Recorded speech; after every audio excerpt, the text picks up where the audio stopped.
ಓಂ ಶ್ರುತತ್ವಾಚ್ಚ ಓಂ ಏಕೋ ದೇವಃ ಸರ್ವಭೂತೇಷು ಗೂಢಃ ಸರ್ವವ್ಯಾಪಿ ಸರ್ವಭೂತಾಂತರಾತ್ಮ ಕರ್ಮಾಧ್ಯಕ್ಷಃ ಸರ್ವಭೂತಾದಿವಾಸಃ ಸಾಕ್ಷಿ ಚೇತಾ ಕೇವಲೋ ನಿರ್ಗುಣಶ್ಚ ನ ಹಿ ಅಶಬ್ದಃ ಶ್ರೂಯತೆ ನ ಚಾಪ್ರಸಿದ್ಧಂ ಕಲ್ಪ್ಯಂ. ಈ ಶಾಸ್ತ್ರಗಳಲ್ಲಿ ಅನಂತ ಕಲ್ಯಾಣಗುಣ ವಿಶಿಷ್ಟನಾದ್ದರಿಂದ ಸಗುಣ ಅನಿಸಿರುವ, ಪ್ರಾಕೃತ ಗುಣರಹಿತನಾದ್ದರಿಂದ ನಿರ್ಗುಣ ಅನಿಸಿರುವ ಬ್ರಹ್ಮನೇ ಪ್ರತಿಪಾದ್ಯನಾಗಿದ್ದಾನೆ, ಹೊರತು ಬೇರೆ ಯಾರೂ ಪ್ರತಿಪಾದ್ಯರಾಗಿಲ್ಲ ಅನ್ನುವುದಕ್ಕೆ ಈ ಹಿಂದೆ ಅನೇಕ ಕಾರಣಗಳನ್ನು ಹೇಳಿ ಈಗ ಅವನನ್ನು ಈ ಶ್ವೇತಾಶ್ವತರ ಉಪನಿಷತ್ತು ಅನೇಕ ಗುಣ ವಿಶಿಷ್ಟ ಅಂತ ವರ್ಣನೆ ಮಾಡಿ ಆ ಬಳಿಕ ನಿರ್ಗುಣ ಅಂತಲೂ ವರ್ಣನೆ ಮಾಡಿದ್ದು ಹೀಗೆ ನಮ್ಗೆ ಕೇಳಿ ಬರ್ತಾ ಇದೆ ಅಂತ ಈ ಶ್ರುತತ್ವಾಚ ಅನ್ನೋ ಸೂತ್ರ ಹೇಳಿದೆ. ಅದಕ್ಕೆ ಎರಡು ವಾಕ್ಯಗಳಿವೆ ಭಾಷ್ಯದಲ್ಲಿ ಆಚಾರ್ಯರ ವಾಕ್ಯ ಅಂತಿರುವುದು ಒಟ್ಟಾರೆ ಮೂರೇ. ನಹಿ ಅಶಬ್ದ ಶ್ರೂಯತೆ ಅಂತ ಒಂದು, ನಚಾಪ್ರಸಿದ್ಧಂ ಕಲ್ಪ್ಯಂ ಅಂತ ಒಂದು, ಸರ್ವಶಬ್ದ ಅವಾಚ್ಯಸ್ಯ ಲಕ್ಷಣ ಅಯುಕ್ತೆ ಅಂತ ಇನ್ನೊಂದು. ಅದರಲ್ಲಿ ಈಗ ಮೊದಲು ಬಂದದ್ದೇನಿದೆ ಅದೆಲ್ಲವೂ ಕೂಡ ವೇದವಾಕ್ಯ, ಶ್ವೇತಾಶ್ವತರ ಉಪನಿಷತ್ತಿನ ವಾಕ್ಯ. ನಹಿ ಅಶಬ್ದ ಶ್ರೂಯತೆ ನಚಾಪ್ರಸಿದ್ಧಂ ಕಲ್ಪ್ಯಂ, ಅದನ್ನು ಈಗ ನಾವು ನೋಡಬೇಕಾಗಿದೆ. ತ್ರಿವಿಕ್ರಮ ಪಂಡಿತರ ಮಾತಿನಲ್ಲಿ ನಾಪ್ಯಶಬ್ದ, ಈ ನಿರ್ಗುಣ ಬ್ರಹ್ಮ ಭಗವಂತ ಇವನು ಅಶಬ್ದ, ಶಬ್ದದಿಂದ ಪ್ರತಿಪಾದ್ಯನೇ ಅಲ್ಲ ಅಂತ ಹೀಗೆ ಯಾರು ಕೂಡ ಹೇಳಬಾರದು. ಇಲ್ಲಿ ಅಶಬ್ದ ಅಂದರೆ ನೈವಿದ್ಯತೆ ಶಬ್ದ ಯಸ್ಯ ಸಹ ಅಶಬ್ದ, ಯಾರಿಗೆ ಶಬ್ದವು ಪ್ರತಿಪಾದಕವಾಗಿ ಇಲ್ಲವೇ ಇಲ್ಲವೋ ಅವನು ಅಶಬ್ದ. ಆದರೆ ಅಶಬ್ದ ಅಂತ ಹೇಳಬಾರದು. ಅವನು ಶಬ್ದ ಪ್ರತಿಪಾದ್ಯನೇ ಅಲ್ಲದೆ ಹೋಗಿದ್ರೆ ಅವನನ್ನು ಶ್ರುತಿ ಹೇಳ್ತಾನೇ ಇರಲಿಲ್ಲ, ಶ್ರುತಿಯಲ್ಲಿ ವರ್ಣನೆ ಮಾಡ್ತಿರ್ಲಿಲ್ಲ. ಮತ್ತು ಈಗೆಲ್ಲ ವರ್ಣನೆ ಮಾಡಿದೆಯಲ್ಲ, ವರ್ಣನೆ ಮಾಡ್ತಿರುವುದರಿಂದ ಅವನು ಶಬ್ದ ಪ್ರತಿಪಾದ್ಯ ಆಗಿದ್ದಾನೆ ಅಂತ ಗೊತ್ತಾಗ್ತದೆ. ಅದಕ್ಕೆ ಅದ್ವೈತಿಗಳು ಹೀಗೆ ಹೇಳುವ ಪ್ರಯತ್ನ ಮಾಡ್ತಾರೆ, ಭಗವಂತ ಶಬ್ದದಿಂದ ಶಕ್ತಿ ವೃತ್ತಿಯಿಂದ ಪ್ರತಿಪಾದಿತನಲ್ಲ, ಆದರೆ ಲಕ್ಷಣಾದಿ ವೃತ್ತಿಯಿಂದ ಪ್ರತಿಪಾದಿತ ಅಂತ ಹೇಳ್ತೀವಿ. ಅವನು ಅಶಬ್ದ ಅಂತ ನಮ್ಮ ಸಿದ್ಧಾಂತವೇ ಇರಲಿ, ಆ ಸಿದ್ಧಾಂತವನ್ನು ನಾವು ಕೈ ಬಿಡೋದಿಲ್ಲ. ಆದರೆ ಲಕ್ಷಣಾದಿಂದ ಪ್ರತಿಪಾದ್ಯ, ಶಕ್ತಿ ವೃತ್ತಿಯಿಂದ ಪ್ರತಿಪಾದ್ಯನಲ್ಲ. ಶಕ್ತಿ ವೃತ್ತಿಯಿಂದ ಒಂದು ಯಾವುದಾದ್ರೂ ಶಬ್ದದಿಂದ ಈ ಭಗವಂತ ಪ್ರತಿಪಾದಿತನಾಗಬೇಕಾದ್ರೆ ಅವನಲ್ಲಿ ಆ ಶಬ್ದದಿಂದ ವಾಚ್ಯವಾದಂಥ ಗುಣಲಕ್ಷಣಗಳು ಇರಬೇಕಾಗ್ತದೆ. ನಿರ್ಗುಣನಾದ ಅವನಲ್ಲಿ ಆ ಗುಣಲಕ್ಷಣಗಳು ಇರುವುದಿಲ್ಲ. ಆದ್ದರಿಂದ ಅವನನ್ನು ಯಾವ ಶಬ್ದವೂ ಕೂಡ ಶಕ್ತಿ ವೃತ್ತಿಯಿಂದ ಹೇಳೋದಿಲ್ಲ, ಹೊರತು ಲಕ್ಷಣಾ ವೃತ್ತಿಯಿಂದ ಹೇಳ್ತವೆ. ಅವನು ಈ ಜಗತ್ತಿನಿಗಿಂತ ಭಿನ್ನನಾಗಿದ್ದಾನೆ, ವಿಲಕ್ಷಣನಾಗಿದ್ದಾನೆ ಅಂತ ಈ ಥರ ನಾನಾ ರೀತಿಯಿಂದಾಗಿ ಅವನು ಅದ್ವಿತೀಯನಾಗಿದ್ದಾನೆ, ಏಕನಾಗಿದ್ದಾನೆ ಅಂತ ಹೀಗೆಲ್ಲ ಶಬ್ದಗಳ ಮೂಲಕ ಲಕ್ಷಣಾವೃತ್ತಿಯಿಂದ ಅವನು ಪ್ರತಿಪಾದಿತನಾಗಿದ್ದಾನೆ. ಅಶಬ್ದೇಪಿ ಲಕ್ಷಣ ಶ್ರುತಿ, ಲಕ್ಷಣೆಯ ಶ್ರುತಿ ವರ್ತತೆ. ಬ್ರಹ್ಮ ಅಶಬ್ದನಾದರೂ ಕೂಡ ಅವನಲ್ಲಿ ಲಕ್ಷಣೆಯ ಶ್ರುತಿ ಇರಬಹುದು. ಅವನಲ್ಲಿ ಇರುವುದು ಅಂದರೆ ಅವನನ್ನು ಪ್ರತಿಪಾದನೆ ಮಾಡುವುದು ಅಂತ ಅರ್ಥ. ಇತ್ಯತಃ ಈ ಒಂದು ಪ್ರಶ್ನಕ್ಕೆ ಉತ್ತರ ರೂಪವಾಗಿ ಆಚಾರ್ಯ ಹೇಳ್ತಿದ್ದಾರೆ, ನಚಾಪ್ರಸಿದ್ಧಂ ಕಲ್ಪ್ಯಂ ಅಂತ. ನೀವು ನೋಡ್ತಿರುವ ಪುಸ್ತಕದಲ್ಲಿ ಇತ್ಯತ ಆಹನ ಅಂತ ಒಟ್ಟಿಗೆ ಇದ್ದರೆ ಅದನ್ನು ತಿದ್ಕೋಬೇಕು. ಇತ್ಯತ ಆಹ ಹೀಗೆ ಪ್ರಶ್ನೆ ಮಾಡಿಕೊಂಡು ಆಚಾರ್ಯರು ಉತ್ತರ ಕೊಡ್ತಿದ್ದಾರೆ. ಮುಂದೆ ನಚಾಪ್ರಸಿದ್ಧಂ ಕಲ್ಪ್ಯಂ ಅಂತ ಅದು ಮೂಲ ಭಾಷ್ಯವಾಕ್ಯ. ಆಹನ ಅಂತ ಒಟ್ಟಿಗೆ ಮುದ್ರಿಸಬಾರ್ದು. ನಚಾಪ್ರಸಿದ್ಧಂ ಕಲ್ಪ್ಯಮಿತಿ, ಅದರ ಅರ್ಥ ಹೀಗಾಗ್ತದೆ ಈ ಮುಂದಿನಂತೆ. ನಚ ಅವಾಚ್ಯಂ ಬ್ರಹ್ಮ ಅಸ್ತೀತಿ ಶಕ್ಯಂ ಕಲ್ಪಯಿತು ಪ್ರಮಾಣಾಭಾವಾತ್. ಅವಾಚ್ಯವಾದ ಬ್ರಹ್ಮವಿದೆ, ಬ್ರಹ್ಮವು ಅವಾಚ್ಯವಾಗಿದೆ ಅಂತ ಹೀಗೆ ಕಲ್ಪನೆ ನೀವು ಮಾಡೋದು ಉಚಿತ ಅಲ್ಲ. ಯಾಕಂದರೆ ಪ್ರಮಾಣಾಭಾವಾತ್, ಹಾಗೆ ಕಲ್ಪನೆ ಮಾಡಲಿಕ್ಕೆ ಏನೂ ಪ್ರಮಾಣ ಇಲ್ಲ. ಅವಾಚ್ಯ ಶಬ್ದಸ್ಯ ವೃತ್ಯಭಾವಾತ್, ಯಾವ ವಸ್ತು ಪೂರ್ಣವಾಗಿ ಅವಾಚ್ಯವೇ ಆಗಿರ್ತದೋ, ಯಾವ ಶಬ್ದದಿಂದ ವಾಚ್ಯ ಅಲ್ಲವೋ ಅದರಲ್ಲಿ ಶಬ್ದದ ವೃತ್ತಿ ಇರುವುದು ಸಾಧ್ಯ ಇಲ್ಲ. ಶಬ್ದವು ಶಕ್ತಿ ವೃತ್ತಿಯಿಂದ ಅದನ್ನು ಪ್ರತಿಪಾದನೆ ಮಾಡುವುದು ಸಾಧ್ಯ ಇಲ್ಲ. ಹೀಗೆಲ್ಲ ನೀವು ಹೇಳಲಿಕ್ಕೆ ಪ್ರತ್ಯಕ್ಷ ಅನುಮಾನ ಆಗುವ ಮೊದಲಾದ ಯಾವುದೇ ಪ್ರಮಾಣ ಇಲ್ಲ. ಅವಾಚ್ಯ ಶಬ್ದಸ್ಯ ವೃತ್ಯಭಾವಾತ್, ಒಂದು ವೇಳೆ ಆ ವಸ್ತು ಅವಾಚ್ಯವಾಗಿ ಬಿಟ್ರೆ ಅದರಲ್ಲಿ ಶಬ್ದದ ಮೂಲಕ ಶಬ್ದದ ಶಕ್ತಿ ವೃತ್ತಿಯ ಮೂಲಕ ಅದನ್ನು ತಿಳ್ಕೊಳ್ಳಿಕ್ಕೆ ಆಗೋದಿಲ್ಲ. ಶಬ್ದದ ಶಕ್ತಿ ಅದಕ್ಕೆ ಇಲ್ಲವೇ ಇಲ್ಲ. ವೃತ್ತಿ ಅಂದರೆ ಅಲ್ಲಿ ಶಕ್ತಿ ಈಗ ಮೊದಲು. ಮತ್ತು ಬ್ರಹ್ಮಣಿ ಪ್ರಮಾಣಾಂತರ ಅನಭ್ಯುಪವಾಚ್ಯ, ಬ್ರಹ್ಮನನ್ನು ತಿಳ್ಕೊಳ್ಳಿಕ್ಕೆ ಶಬ್ದದಿಂದ ಆಗದೇ ಇದ್ರೂ ತೊಂದರೆ ಇಲ್ಲ, ಯಾಕೆಂದ್ರೆ ಅಶಬ್ದನಾಗಿದ್ದಾನೆ. ಇನ್ನು ಪ್ರತ್ಯಕ್ಷ ಅನುಮಾನಗಳ ಮೂಲಕ ಅವನನ್ನು ತಿಳ್ಕೊತೀವಿ ಅಂತಲೂ ಪ್ರಯತ್ನಿಸುವಂತಿಲ್ಲ, ಯಾಕೆಂದರೆ ಬ್ರಹ್ಮ ಪ್ರತ್ಯಕ್ಷ ಮತ್ತು ಅನುಮಾನಗಳಿಗೆ ಗೋಚರ ಅಲ್ಲ ಅಂತ ನೀವು ಒಪ್ಪೇ ಇದ್ದೀರಿ, ಅದು ನಿಮ್ಮ ಸಿದ್ಧಾಂತವೂ ಹಾಗೇ ಆಗಿದೆ. ಇನ್ನು ಅವ್ರು ಹೇಳುವ ಪ್ರಯತ್ನ ಮಾಡಬಹುದು. ಸಗುಣಂ ಬ್ರಹ್ಮ ವಾಚ್ಯಂ, ಸಗುಣ ಬ್ರಹ್ಮ ಅದು ಶ್ರುತಿಯಿಂದ ಶಬ್ದದ ವೃತ್ತಿಯಿಂದ ವಾಚ್ಯವಾಗಿದೆ. ಅದು ನಿರ್ಗುಣಂ ಲಕ್ಷ್ಯಂ, ಆದರೆ ನಿರ್ಗುಣ ಬ್ರಹ್ಮ ಮಾತ್ರ ಯಾವತ್ತೂ ಲಕ್ಷ್ಯವೇ ಆಗಿದೆ. ಸಗುಣ ಬ್ರಹ್ಮದಲ್ಲಿ ಶಬ್ದ ವೃತ್ತಿಯಿಂದ ಶಬ್ದವು ಶಕ್ತಿ ವೃತ್ತಿಯಿಂದ ಏನನ್ನಾದರೂ ಪ್ರತಿಪಾದನೆ ಮಾಡಬಹುದು, ಯಾಕೆಂದರೆ ಅವನ ಗುಣ ವಿಶಿಷ್ಟನಾಗಿದ್ದಾನೆ. ಆದ್ದರಿಂದ ಅವನಲ್ಲಿ ಒಂದು ಯಾವುದಾದ್ರೂ ಶಬ್ದ ಪ್ರಯೋಗ ಕಂಡು ಬಂದರೆ ಆ ಶಬ್ದದಿಂದ ಸೂಚಿತವಾದ ಲಕ್ಷಣ ಅವನಲ್ಲಿ ಇರೋದರಿಂದ ಸಗುಣ ಬ್ರಹ್ಮನೇ ಶಬ್ದ ವೃತ್ತಿಯಿಂದ ವಾಚ್ಯ. ಆದರೆ ನಿರ್ಗುಣ ಬ್ರಹ್ಮ ಮಾತ್ರ ಲಕ್ಷ್ಯವೇ ಆಗಿದೆ, ಯಾಕೆಂದರೆ ಅದರಲ್ಲಿ ಯಾವುದೇ ಗುಣ ಇಲ್ಲ. ಆದ್ದರಿಂದ ಇತಿ ನ ಕಲ್ಪ್ಯಂ, ಈ ಕಲ್ಪನೆ ಮಾಡಬಾರ್ದು. ಅಪ್ರಸಿದ್ಧತ್ವಾದೇವ, ಇದು ನೋಡಿ, ಈ ಅಪ್ರಸಿದ್ಧಂ ಅಂತ ಏನು ಮಾತಿದೆಯಲ್ಲ, ನಿತ್ಯ ಅಪ್ರಸಿದ್ಧಂ ಕಲ್ಪ್ಯಂ, ಅಪ್ರಸಿದ್ಧವಾದ ಜಗತ್ತಿನಲ್ಲಿ ಇಲ್ಲದೇ ಇರುವುದು ಅಂದರೆ, ಪ್ರಸಿದ್ಧ ಅಂದರೆ ಹೆಸರುವಾಸಿಯಾದದ್ದು, ಫೇಮಸ್ ಆಗಿದ್ದು ಅಂತ ಅರ್ಥ ಅಲ್ಲ. ಪ್ರಸಿದ್ಧ ಅಂದರೆ ಪ್ರಮಾಣದಿಂದ ಸಿದ್ಧವಾದದ್ದು. ಪ್ರಮಾಣದಿಂದ ಸಿದ್ಧವಾದದ್ದು ಅದನ್ನು ಮಾತ್ರ ನಾವು ಒಪ್ಪಬೇಕು. ಪ್ರಮಾಣದಿಂದ ಸಿದ್ಧ ಅಲ್ಲದೇ ಇರುವಂಥ ಯಾವುದೇ ಸಂಗತಿಯನ್ನು ಕೂಡ ಒಪ್ಪಬಾರದು. ಅಪ್ರಸಿದ್ಧತ್ವಾದೇವ, ನಿರ್ಗುಣ ಬ್ರಹ್ಮ ಸಗುಣ ಬ್ರಹ್ಮ ಅಂತ ಎರಡು ಎಲ್ಲಿದೆ ಹಾಗೆ ಎಲ್ಲಿ ಪ್ರಮಾಣ ಸಿದ್ಧವಾಗಿದೆ? ಪ್ರಮಾಣ ಸಿದ್ಧ ಆಗಿಲ್ಲದೆ ಇರುವಂಥ ವಿಚಾರ, ಅದನ್ನು ಒಪ್ಪಬೇಡಿ. ನಹಿ ಅನಿರ್ವಾಚ್ಯಂ ಮಾಯಾಶಬಲಂ ಬ್ರಹ್ಮ ಜಗತ್ಕಾರಣಂ ಪ್ರಸಿದ್ಧಂ, ಯಾಕೆಂದರೆ ಶಾಸ್ತ್ರವನ್ನೆಲ್ಲ ಓದಿದ ಮೇಲೆ ಕೂಡ ನಮಗೆ ಆ ಭಗವಂತನ ಗುಣಗಳು ಯಾವತ್ತೂ ಕೂಡ ಕಂಡು ಬರ್ತವೆ. ಅನಿರ್ವಾಚ್ಯವಾದ, ಯಾವುದೇ ಶಬ್ದದಿಂದ ವಾಚ್ಯವಲ್ಲದ, ಮತ್ತು ಮಾಯಾಶಬಲಂ, ಮಾಯದಿಂದ ಕೂಡಿದ ಬ್ರಹ್ಮ ಅಂತನ್ನೋದು ಅದು ಜಗತ್ಕಾರಣ ಅಂತ ಏನು ಕಂಡು ಬರೋದಿಲ್ಲ. ಇರುವವನೇ ಒಬ್ಬ ಬ್ರಹ್ಮ, ಅವನೇ ಜಗತ್ತಿಗೆ ಕಾರಣನೂ ಆಗಿದ್ದಾನೆ, ಗುಣಭೃತವೂ ಆಗಿದ್ದಾನೆ, ಗುಣ ವಿಶಿಷ್ಟನೂ ನಿರ್ಗುಣನೂ ಆಗಿದ್ದಾನೆ ಅಂತ ಹೀಗೆ ಕಂಡು ಬರ್ತದೆ. ಅನಿರ್ವಾಚ್ಯಂ ಅಂದರೆ ಶಬ್ದದಿಂದ ನಿರ್ವಾಚ್ಯವಲ್ಲದ, ನಿರ್ವಾಚ್ಯ ಅಂದರೆ ಹೇಳಲ್ಪಡುವ, ಅನಿರ್ವಾಚ್ಯ ಅಂದರೆ ಹೇಳಲ್ಪಡದೇ ಇರುವ. ಇಲ್ಲಿ ಅನಿರ್ವಚನೀಯ ಅಂದರೆ ಈ ಅದ್ವೈತದಲ್ಲಿ ಸತ್ವ ಅಲ್ಲ ಅಸತ್ವ ಅಲ್ಲ, ಅದರಿಂದ ಅನಿರ್ವಚನೀಯ ಅಂತ ಹಾಗೊಂದು ಅನಿರ್ವಚನೀಯ ಅಂತ ಹೇಳ್ತಾರಲ್ಲ, ಅದಕ್ಕೂ ಇದಕ್ಕೂ ಏನು ಸಂಬಂಧ ಇಲ್ಲ, ಅದು ಬೇರೆ. ಅನಿರ್ವಾಚ್ಯಂ ಶಬ್ದದಿಂದ ನಿರ್ವಚನೀಯವಲ್ಲದ, ಮಾಯಾಶಬಲ ಮಾಯೆಯಿಂದ ಕೂಡಿದ ಬ್ರಹ್ಮವು ಜಗತ್ಕಾರಣ ಅಂತ ಹೀಗೆ ಹೇಳಬಾರದು. ಆ ಒಬ್ಬನೇ ಬ್ರಹ್ಮನನ್ನೇ ಈ ನಾನಾ ಥರದ ಶಬ್ದಗಳಿಂದ ಸ್ತುತಿಸಿದೆ ವೇದ.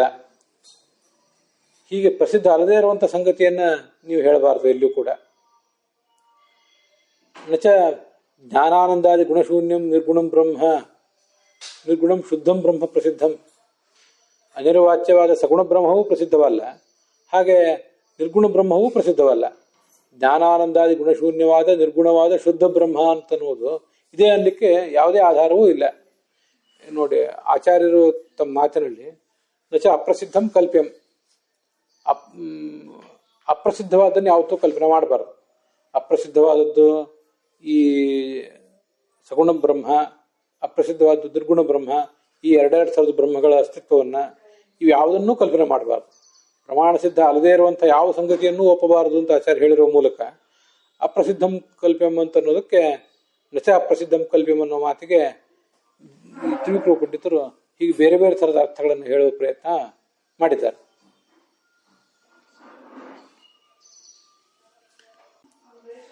ನಿರ್ವಾಚ್ಯ ಅಥವಾ ನಿರ್ವಚನೀಯ ಅಂದರೆ ಶಬ್ದದ ನಿರ್ವಚನದ ಮೂಲಕ ತಿಳಿಯಲ್ಪಡುವವನು ಅಂತ ಅರ್ಥ. ಶಬ್ದಕ್ಕೊಂದು ನಿರುಕ್ತಿ ಅಂತ ಹೇಳ್ತೀವಲ್ಲ, ನಿರ್ವುಕ್ತಿ. ನಿರ್ ಅಂತ ಇದೆಯಲ್ಲ, ಅದು ನಿಷೇಧ ಅನ್ನೋದನ್ನು ಹೇಳೋದಿಲ್ಲ. ನಿರ್ ಅನ್ನುವುದು ಚೆನ್ನಾಗಿ ಅಂತ ಅರ್ಥವನ್ನು ಹೇಳ್ತದೆ, ಅದನ್ನು ವಿವರಿಸಿ ಹೇಳೋದು. ಶಬ್ದದ ನಿರ್ವಚನ ಅಂದರೆ ಶಬ್ದದ ಧಾತು ಯಾವುದು, ಅದು ಪ್ರತ್ಯಯ ಯಾವುದು ಅಂತ ಹೀಗೆಲ್ಲ ಪರ್ಯಾಲೋಚನೆ ಮಾಡಿ ಅದನ್ನು ತೋರಿಸಿ ಆ ಮೂಲಕ ಏನು ಅರ್ಥ ಬರ್ತದೆ ಅಂತ ತೋರಿಸುವುದಕ್ಕೆ ನಿರುಕ್ತಿ ನಿರ್ವಚನ ಅಂತಾರೆ. ಹಾಗಾಗಿ ನಿರ್ವಾಚ್ಯ ಅಂದರೂ ನಿರ್ವಚನೀಯ ಅಂದರೂ ಒಂದೇ ಅರ್ಥ. ಶಬ್ದದಿಂದ ಧಾತು ಮತ್ತು ಪ್ರತ್ಯಯಗಳ ಸಂಗಮದ ಮೂಲಕ ಹೇಳಲ್ಪಡುವಂಥದ್ದು. ಸಂಗಮಗಳು ಜಿಜ್ಞಾಸೆಯ ಮೂಲಕ ಲಭ್ಯವಾದ ಅರ್ಥ ಅಂತ ಅರ್ಥ. ಅನಿರ್ವಾಚ್ಯ ಅಂದರೆ ಅದಕ್ಕಿಂತ ಭಿನ್ನವಾದದ್ದು.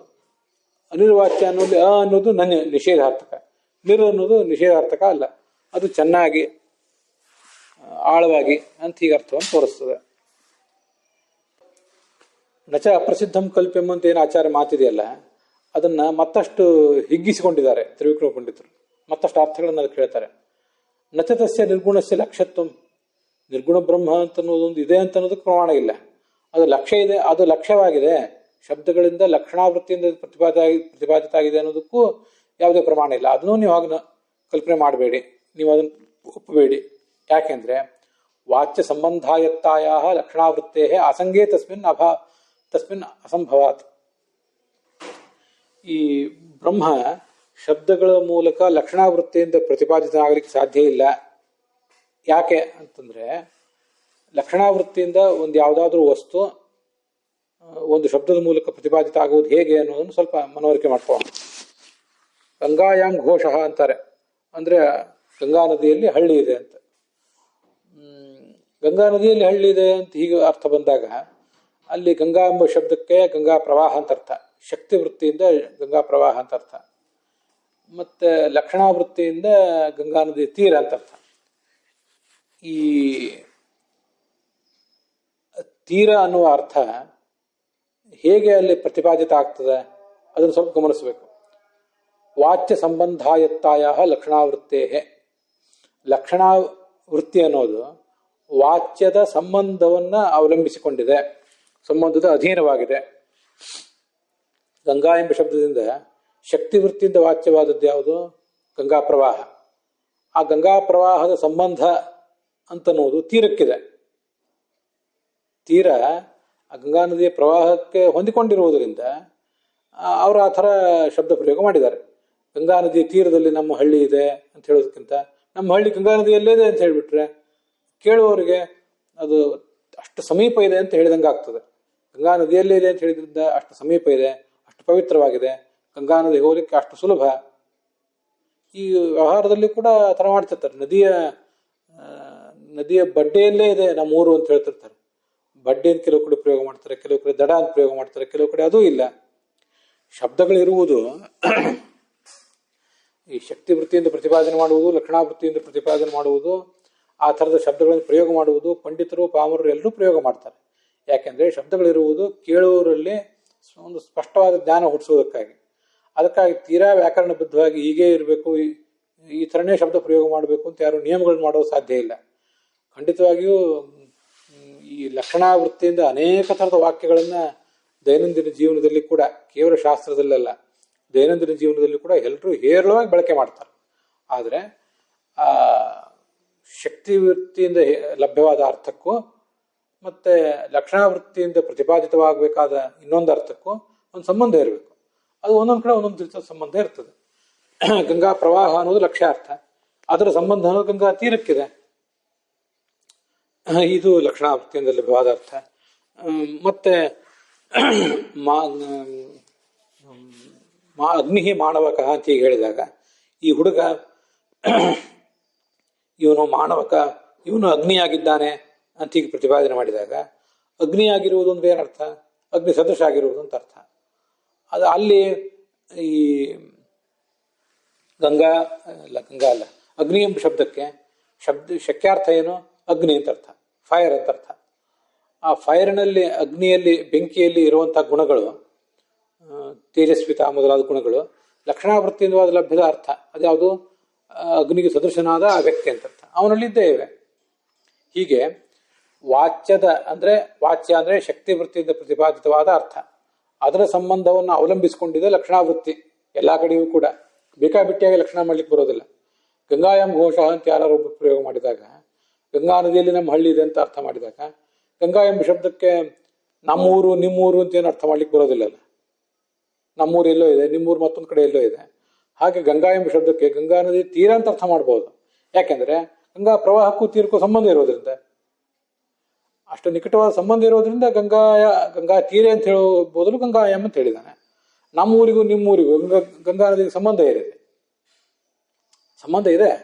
ಇಡೀ ಒಂದೇ ಭೂಮಂಡಲದಲ್ಲಿ ನಮ್ಮೂರು ಇದೆ, ನಿಮ್ಮೂರು ಇದೆ, ಗಂಗಾ ನದಿಯೂ ಇದೆ, ಹೀಗೆ ಅಂಥ ಸಂಬಂಧ ತೊಗೊಂಡು ಏನು ಮಾಡಬೇಕು?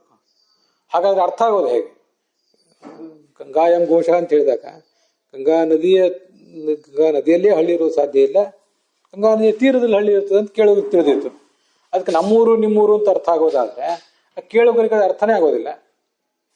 ಹೇಳುಗರು ಏನು ಹೇಳಿದ್ದಾರೆ, ಯಾವ ಊರು ಅಂತ ಹೇಳಿದ್ದಾರೆ, ಇದನ್ನು ಕೇಳುವರು 10 ಜನ ಇದ್ದಾಗ 10 ಜನರು ಪ್ರತಿಯೊಬ್ಬರು ಕೂಡ ತಮ್ಮ ಊರು ಅಂತ ಅರ್ಥ ಮಾಡ್ಕೊಳ್ಳಿಕ್ಕೆ ಸಾಧ್ಯ ಆಗ್ತದ?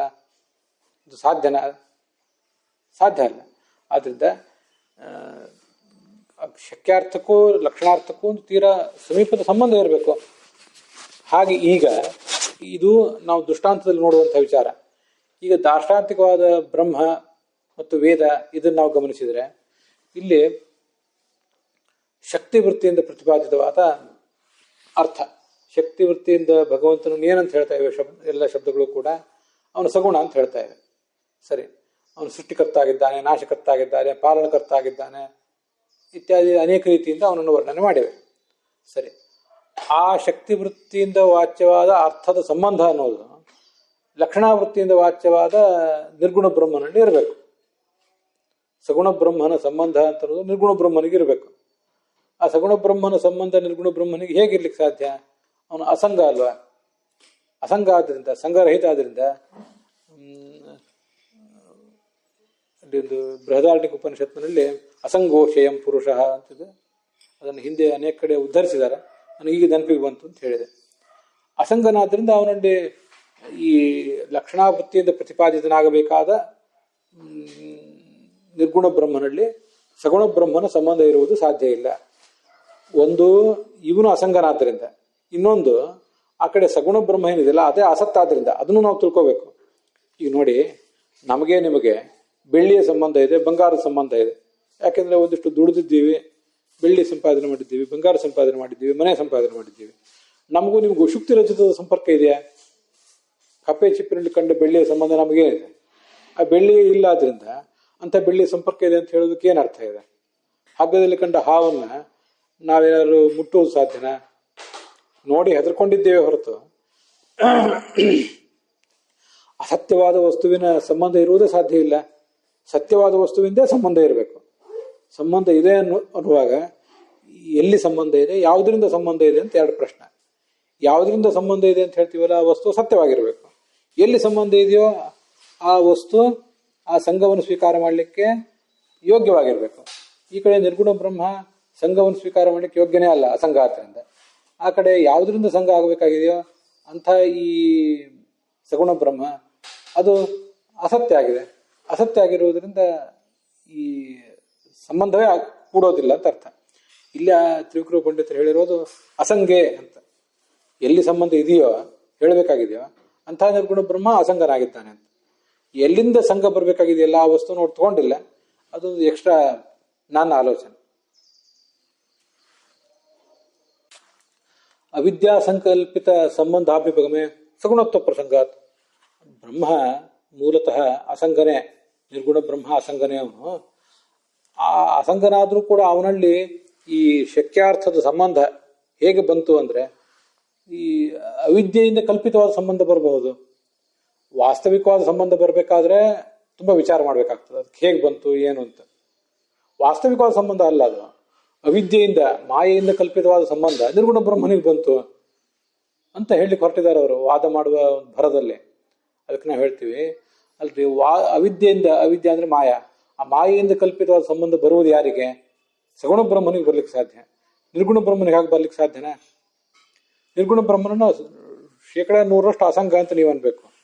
ಮತ್ತು ಅಂಥವನನ್ನು ನಿರ್ಗುಣ ಬ್ರಹ್ಮನಿಗೆ ಮಾಯಾ ಸಂಬಂಧ ಬಂತು ಅಂದ್ರೆ ಅವನು ಸಗುಣನಾಗ್ತಾನೋ ನಿರ್ಗುಣನಾಗ್ತಾನೋ? ಅಂತೂ ಅವಿದ್ಯಾ ಸಂಬಂಧ ಅಂತ ಅನ್ನೋದು ಸಗುಣ ಬ್ರಹ್ಮ ಬಂತು ಅಂದ್ರೆ ಅವನು ಸಗುಣ ಅಂತಾನೆ ಹೇಳಿದಾಗಾಯ್ತು. ನಿರ್ಗುಣ ಬ್ರಹ್ಮನಿಗೆ ಬರಲಿಲ್ಲ. ನಿರ್ಗುಣ ಬ್ರಹ್ಮ ಮತ್ತೆ ಅಸಂಗನಾಗೇ ಉಳಿದ್ಬಿಟ್ಟ.